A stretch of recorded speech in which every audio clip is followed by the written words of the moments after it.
one of the big questions in neuroscience is, do we have free will? And we certainly feel like we have free will. You feel like you come into a situation, you're free to make a decision, and in fact the legal system that is in Italy and in America and most of the world rests on this assumption that we have free will. But in fact, from a neuroscience point of view, it's not clear that we have that. And this is because in the brain you have about 100 billion neurons. These are the main cell types that carry information. And every neuron is driven by other neurons. So everything in the brain is driving other things. And it's not clear where there's anything extra to get in the puff of breath of the soul or something else.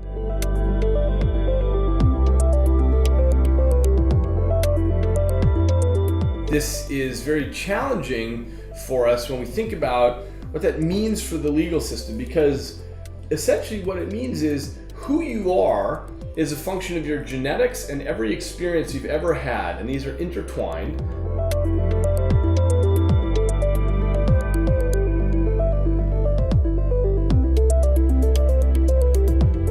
But that's the question, is do we actually have free will, or are we a function of our genes and experience only? Everything that we are learning from the point of view of neuroscience suggests that free will doesn't exist, because everything seems to be sort of part of a machine.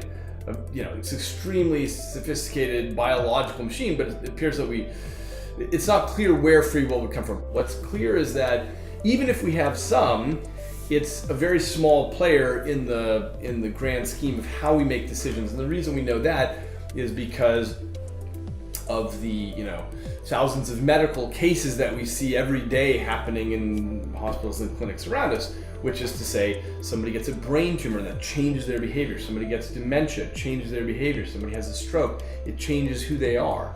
And so what we know for certain is that you are completely dependent on what's happening in your brain, and when that changes even a little bit, you change.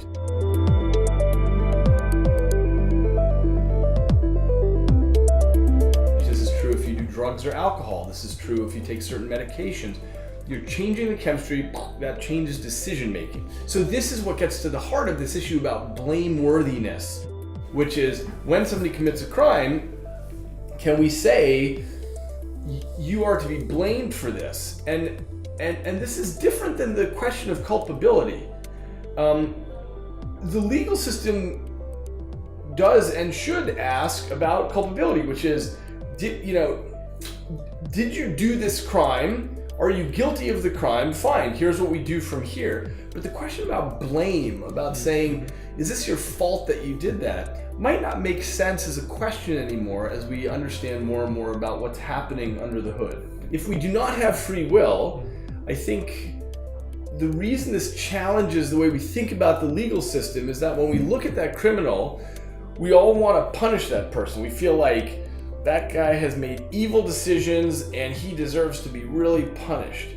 And the question is that the right sort of approach? As opposed to saying, all right, look, we may need to get this guy off the streets. I mean, that's fine. That is a clear purpose of the legal system.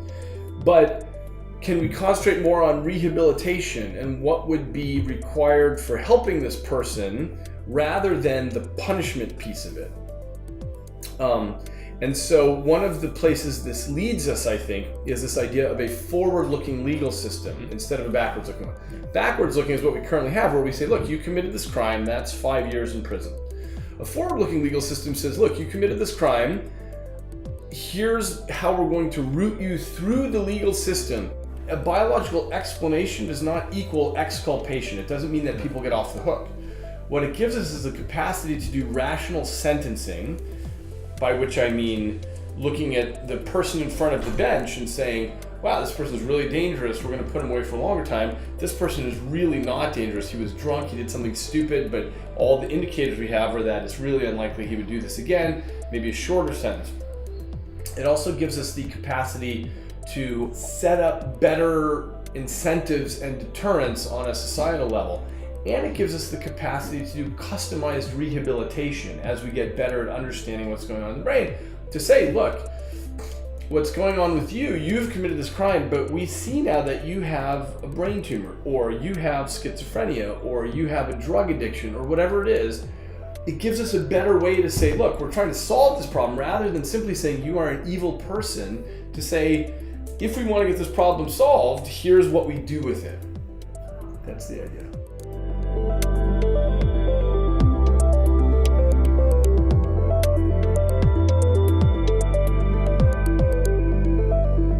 The reason we have a legal system is to make sure that society runs smoothly.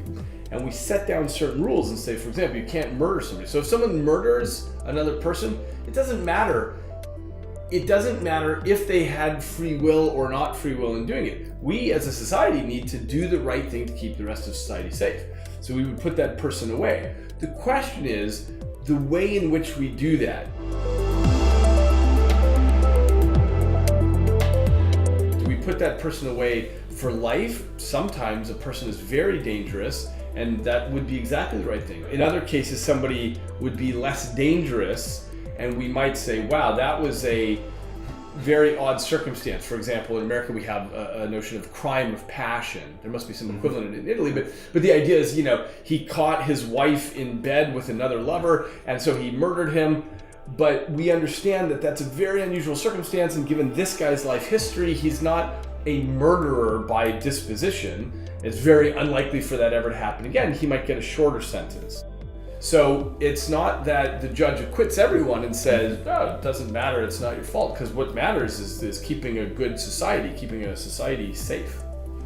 I guess what I'm sensing here is that there is a difference between what we mean by blameworthy from the legal point of view and from the neuroscience point of view. From the neuroscience point of view, I don't think that there's any meaningful way to say anyone is blameworthy for anything or credit-worthy for anything. But from the legal point of view, it's more clear what is meant by that. I mean, if you crash your car into a crowd of pedestrians, it's different if you were having an epileptic seizure versus you were drunk. If you cuss at people in the street, it's different if you're just being aggressive or if you have a disorder like Tourette's syndrome that's causing you to do that. That's what the legal system is thinking about in terms of blameworthiness. Now, the reason that you got drunk or were being aggressive to this crowd in the first place, fundamentally it may not be that you are blameworthy for that from the neuroscience point of view, but that's what the legal system, of course, means by it. This thing about distinguishing different levels of whether they should be able to control their behavior or not.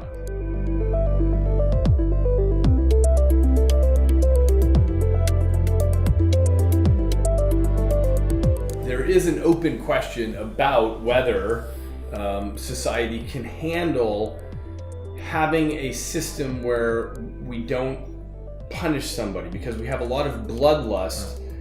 This comes from our evolutionary history. It was very useful for us if somebody misbehaves to feel like you really want to punish them. And this is something we're always stuck with. An example that I find interesting is exactly 50 years ago, there was a shooter at the University of Texas in Austin who killed a number of people from the tower. He shot people randomly, killed 16 people, wounded 39. And it came out that he had a small tumor in his brain, but people didn't really talk about this at the time. And it's only more recently, sort of 45 years later, that I wrote this book Incognito, where I talked about the fact that Charles Whitman had this tumor. And I wondered about that. I wondered why, even though it was in the medical reports at the time, no one really took on that topic. And I think it's because it was just too painful, right? Here was a man who murdered a bunch of people randomly, and the idea that he had something going on in his brain made society feel like, well, is that an excuse? Are we supposed to forgive him? And so on. And it's just a really tough tension for any of us to deal with.